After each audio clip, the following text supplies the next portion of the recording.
یہ نہیں معلوم ہے اس کو، یا مریض کب تک اچھا ہو جائے گا، تو کہتے ہیں وضو کر کے عطر لگائے اور دوشنبہ کے روز روزہ رکھے، پیر کے دن شنبہ، یک شنبہ، دو شنبہ روزہ رکھے اور رات کو باوضو سوئے، اور منگل کے روز طلوع آفتاب سے پہلے ان آیتوں کو، ابھی وہ آیتیں آ رہی ہیں، ان آیتوں کو ایک ہرے کپڑے پر زعفران اور خالص گلاب سے لکھے، پھر اس کپڑے کو عود اور عنبر سے دھونی دے کر اس کو ایک ڈبے کے اندر بند کر دے، اس طرح کہ نہ کوئی آدمی اس کو دیکھے اور نہ چاند اور سورج کا سامنا ہو۔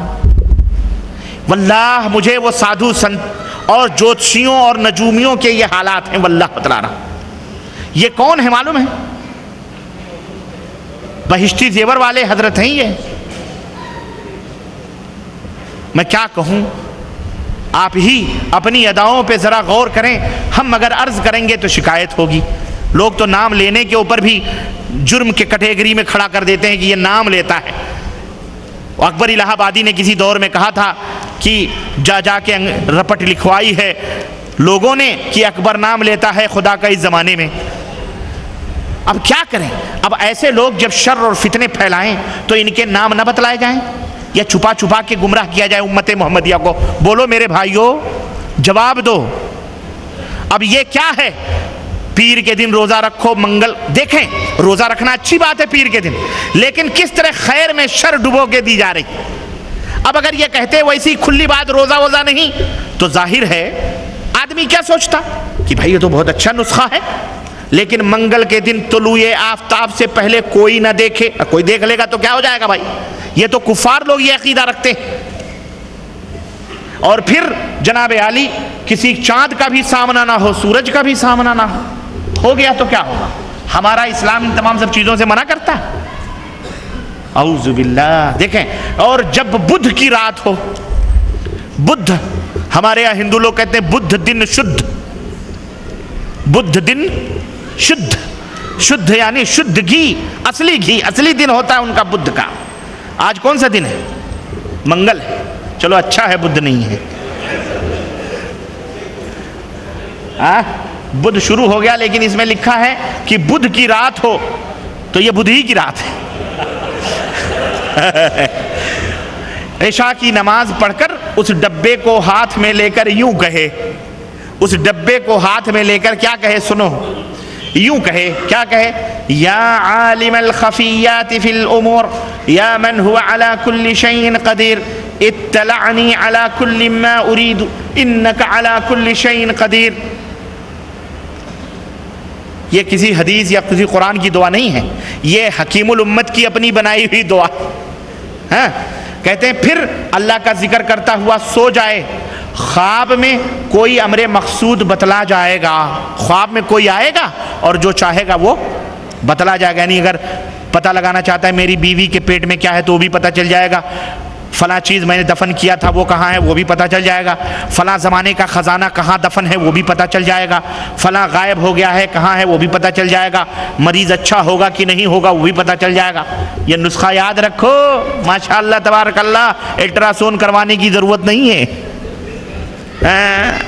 استغفر اللہ استغفر اللہ استغفر اللہ۔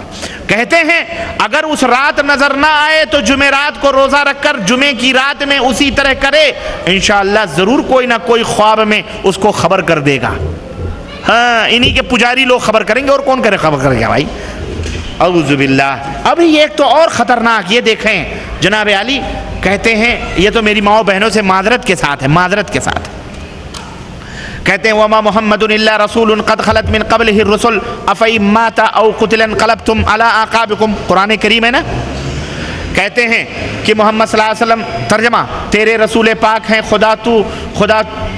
خدا تو نہیں، آپ سے پہلے اور بھی بہت رسول گزر چکے ہیں، سو اگر آپ کا انتقال ہو جائے یا آپ شہید ہو جائیں تو کیا تم لوگ جہاد یا اسلام سے ایسے پھر جاؤ گے؟ کہتے ہیں اس آیت کریمہ کی خاصیت کیا ہے؟ سنو، یہ نقطہ ہے، سنو۔ کہتے ہیں اگر کسی عورت کا خون جاری ہو جائے تو اس آیت کریمہ کو 3 پرچوں پر لکھے، 3 پرچوں پر عمل نہیں کرنا، واللہ بتلا رہا ہوں، عمل نہیں کرنا، عمل نہیں کرنا۔ سنو، 3 پرچوں پر لکھے، ایک پرچہ اس کے اگلے دامن میں باندھ دے، اگلے دامن میں، اور دوسرا پرچہ اس کے پچھلے دامن میں باندھ دے، اور تیسرا پرچہ زیر ناف باندھ دے۔ اعوذ باللہ۔ زیر مانے نیچے، ناف سمجھتے ہیں، جو نہ سمجھے وہ میں سمجھوں گا وہ کچھ نہیں سمجھتا ہے۔ حکیم صاحب قرآن کریم کی آیت کریمہ کو کہاں بدھوا رہے ہیں بولو؟ ناف کے، اسے کثرت خون ہے، اس کے خون آ رہے ہیں۔ یہ کیا ہے؟ یہ اسلام ہے؟ بولو مسلمانوں، یہ قرآن کی توہین نہیں ہے؟ زبان کھولو، زبان، ڈرو مت۔ ڈرو گے تو ایسے ہی کچلے، ایسے ذلیل، ایسے پستے رہو گے، اور حق بولو گے تو انشاءاللہ حق والوں کے ساتھ ہوگے۔ یا ایھا الذین آمنوا اتقوا اللہ کونوا مع الصادقین، اے ایمان والو اللہ سے ڈرو اور سچوں کے ساتھ اٹھو بیٹھو۔ مکار عیاروں کے ساتھ اٹھنا بیٹھنا تمہارے لیے حرام ہے، جائز نہیں، ایک نہیں سینکڑوں۔ اور قرآن کی بات آئی ہے، یہ بھی حکیم الامت اشرف علی صاحب تھانوی کی کتاب ہے اصلاحی نصاب۔ سنو، کہتے ہیں نا تعویذ گنڈے پلیتے، یہ دیکھو جناب علی نالین مبارک، یہ نالین مبارک کی تصویر ہے۔ حضرت فرماتے ہیں یہ نالین مبارک کیا کریں؟ اس نالین مبارک کو کہتے ہیں حکیم الامت نے تلقین کی ہے، کہاں ہے بھیا وہ؟ اس نالین مبارک کو کہتے ہیں بہتر یہ ہے کہ آخر شب میں، رات کے آخری حصے میں اٹھ کر وضو کر کے تہجد میں جس قدر ہو نماز پڑھ لے۔ نماز روزہ ہے، کوئی بات نہیں، آگے پیچھے سب لگا رہتا ہے، بیچ میں گھوٹالا ہوتا ہے۔ مال گھوٹالے کا کہاں آتا ہے معلوم ہے؟ ہمارے یہاں کی کمپنیاں ہندوستان ہو یا پاکستان ہو، باہر ممالک سے جو فوڈ یا جو کھانے سپلائی کرتی ہیں، اللہ من رحم اللہ، پہلے بہترین مال سپلائی کر دیتے ہیں، جب جان جاتے ہیں کہ بندہ بن چکا ہے اپنا تو گھوٹالے کا مال شروع ہو جاتا ہے، گھوٹالے کا مال ڈپلیکیٹ کا۔ سنو، وہی مال ہے۔ کہتے ہیں کہ تہجد جس قدر ہو پڑھ لے، اس کے بعد 11 بار درود شریف پڑھے، 11ویں والا 11 بار درود شریف پڑھے، 11 بار کلمہ طیبہ پڑھے، 11 بار استغفار پڑھے۔ چلو گنتی کا کوئی مطلب نہیں ہے، لیکن کم از کم یہ اچھی چیزیں ہیں، کلمہ پڑھنا، نماز پڑھنا، کوئی بات نہیں۔ اب آگے کیا بتلا رہے ہیں حکیم الامت؟ کہہ رہے ہیں کہ اس نقشے کو، کون سے نقشے کو؟ یہ نقشہ کرے غیر گر بت کی پوجا تو کافر۔ اگر غیر بت بنا کر اپنے بزرگوں، اپنے دیوی سنتوں کا مورتی بنا کر پوجے تو وہ کافر ہے، مگر مومنوں پر کشادہ ہیں راہیں، عبادت کریں شوق سے جس کی چاہیں۔ یہ دیکھو، یہ نالین مصطفیٰ ہے، اور یہی نہیں بلکہ اور میں آپ کو بتاؤں، یہ نالین مصطفیٰ ہمارے ہرے ہرے پگڑی والے بیچارے کراچی شریف کے جناب الیاس قادری، وہ بھی بنائے ہوئے نا طوطے شاہ، ہاں یہ بھی نالین مصطفیٰ ہے، جو سر پہ رکھنے کو مل جائے نالے پاک حضور تو فخر سے کہیں گے کہ تاجدار ہم بھی ہیں۔ مدینہ مدینہ مدینہ مدینہ مدینہ مدینہ مدینہ مدینہ مدینہ مدینہ، چاروں طرف مدینہ، یہ مدینے کے دشمن۔ یہ دیکھو نالین پاک، ہر کتاب کے اوپر اس کا نقشہ آپ کو ملے گا۔ ایک چھوٹی سی اور کتاب تھی، وہ کدھر گئی؟ اس پہ بھی یہ نالین پاک کا ہر جگہ جوتے کا نشان انہوں نے بنایا ہوا ہے۔ اللہ کی قسم، جس طرح کفار و مشرکین گھوڑوں کی نالیں اور اپنی اپنی دیویوں کی تصویریں اور مورتیاں اور اوم نمہ شان لکھ لکھ کر کے اپنے اپنے دروازوں پر لگاتے ہیں، ایسے ہی مسلمانوں کو یہ نسخہ کیمیا دیا گیا ہے کہ تم بھی اپنے نبی کے جوتوں کا کیا رکھو؟ نشان۔ نعوذ باللہ، یہ ہمارے نبی کے جوتے کا نشان نہیں، اعوذ باللہ، اس طرح نہیں ہو سکتا ہے۔ سنیں، کہتے ہیں کہ اس نقشے پاک کو اپنے سر پر، نقشے کو ادب سے اپنے سر پر رکھے۔ یہ کہاں چھپا ہوا ہے؟ بولو کہاں چھپا ہوا ہے یہ نقشہ؟ پرنٹنگ پریس میں چھپا ہوا ہے نا، اس کی کیا اہمیت، کوئی ویلو ہے اس کی؟ یہ فوٹو بیچنا پوجنا جائز ہے؟ کوئی مورتی بنا کے پوجے یا نقشہ بنا کے پوجے، سب شرک باللہ ہے کہ نہیں؟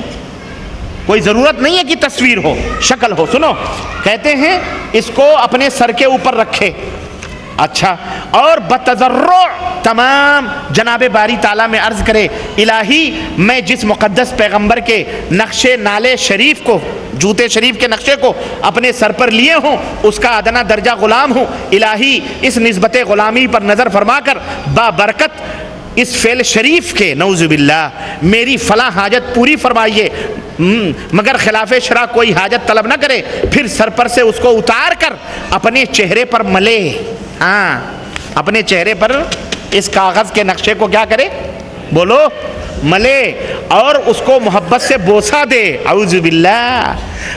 وہ جا کے مزاروں کو بوسہ دیتے ہیں تو حضرت اشرف علی صاحب تھانوی اس کو کفر قرار دیتے ہیں۔ بی گروپ کے لوگ، بی گروپ والوں کو کیا کہتے ہیں، شرک شرک شرک شرک شرک شرک۔ یہ کیا ہے، یہ شرک نہیں ہے، جبھی تو ناک میں نکیلے پہنائے ہوئے ہیں بی گروپ والوں نے ڈی کو، ہاں سمجھا کرو۔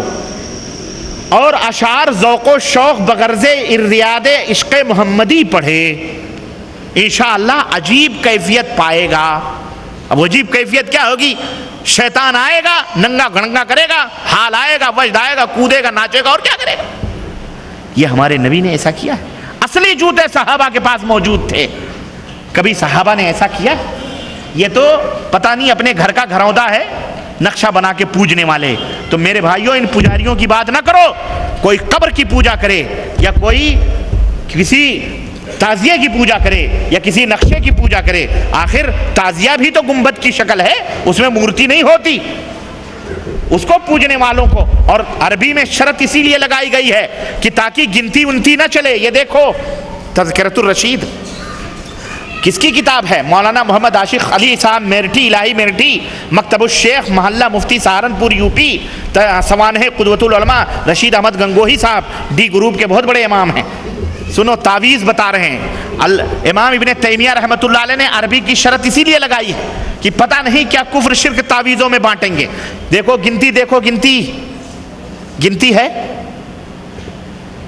اور آج بھی ہمارے بر صغیر میں جو قرآن چھپتے ہیں، اور اشرف علی صاحب تھانوی کے ترجمے کے ساتھ 12-14 صفحہ جا کر کے اٹھا کر کے شروع پیج کے دیکھو، اس کے اوپر تمام سورتوں کے نقشے بنائے گئے، گنتی میں بنائے گئے کہ نہیں بنائے گئے، سورہ یاسین گنتی، سورہ فلاں کی، سورہ ملک، سورہ جن، سب کے تختے بنائے گئے، ایسے ہی جیسے یہ نقشے آپ گنتی کی دیکھ رہے ہیں۔ کہہ رہے ہیں کہ اگر کوئی شخص مریض ہو، اس کی کہتے ہیں، یہاں سے پڑھو نا، آصف زدہ کے لیے آپ نے ارشاد فرمایا کہ اسمائے اصحاب کہف کے نام کاغذ پر لکھ کر جس مکان میں مریض یا مریضہ دیواروں پر جگہ جگہ چسپاں کر دیے جائیں، اور 20 کا نقش مندرجہ ذیل کاغذ پر لکھ کر مریض کو دکھایا جائے۔ یہ 20 کا نقشہ ہے، 4 2 6 8، اور دکھایا جائے، وہ دیکھنے سے گھبرائے اور انکار کرے گا۔ ان کو پتا ہے یہ کس کا نقشہ ہے، یہ 20 کا عدد کیا ہے، آپ جوڑو، یہ کسی شیطان کا عدد نکلے گا، واللہ بتلا رہا ہوں، جوڑو گے نا تو یہ کسی شیطان رجیم کا عدد نکلے گا۔ یہ 20 کا عدد کہتے ہیں، اس کو دکھائے، دیکھنے سے گھبرائے گا، اس کی نظر اس پر ڈلوائی جائے اور جبرن اس نقشے کو تعویذ بنا کر اس کے گلے میں ڈال دیا جائے۔ یہ مولانا رشید احمد گنگوہی ڈی گروپ کے آدمی، ان کے امام ہیں۔ اور اسماء کہف کیا ہیں؟ کہتے ہیں سنو، الہی بحرمت یملیخا مسلمین کشفوت تبل یونس کشافت یونس آذرفت یونس یوانس بوس وقلبهم قطمیر وعلى الله قصد السبیل ومنها جائر ولو شاء لهداكم اجمعین وصلی اللہ تعالی علی سیدنا محمد وعلى آلہ وصحبہ اجمعین وبارک وسلم۔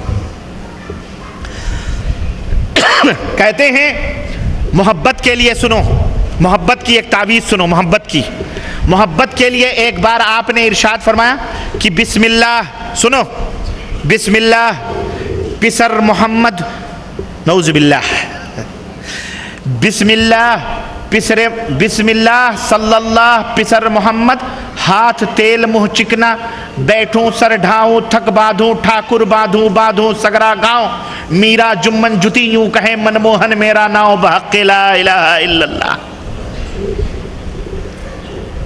یہ کون لوگ ہیں معلوم ہے؟ یہ ہمارے بر صغیر کے وہ چوٹی کے لوگ ہیں جنہوں نے اسی کتاب کے صفحہ جلد نمبر 1 اور صفحہ نمبر 17 پر یہ دعویٰ کیا ہے کہ بخدا آج کے اس دور میں اطاعت، آج کے اس دور میں نجات موقوف ہے، نجات موقوف ہے کس پر؟ میری اتباع اور میری پیروی پر۔ یعنی یہ دیکھیں، نجات موقوف ہے میری اتباع پر۔ بخدا میں قسم کہتا ہوں، بقسم کہتا ہوں، آپ اس کی اتباع کریں گے تو کیا حشر ہوگا، سنیں۔ دیکھ رہے ہیں، یہی نہیں میرے بھائیوں، میرے دوستو، بہت سارے